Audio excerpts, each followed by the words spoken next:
আল্লাহ তাবারক ওয়া তাআলার জন্য কোরবানি করব, এবং কোরবানি করা শুধু আল্লাহর জন্য বা মাংস খাওয়ার জন্য রক্তপাত করা না। এখানে কোরবানি করার উদ্দেশ্য হলো ইব্রাহিম আলাইহিস সালাম যে নিজের পূর্ণ ইচ্ছাকে, পৃথিবীর প্রত্যেকটা লোভকে, প্রত্যেকটা মায়া এবং মমতাকে,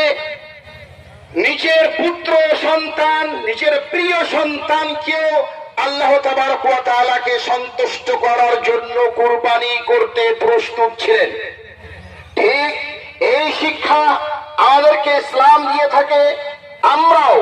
আল্লাহকে সন্তুষ্ট করার জন্য, আল্লাহ তাবারক ওয়া তাআলার বিধান পালন করার জন্য,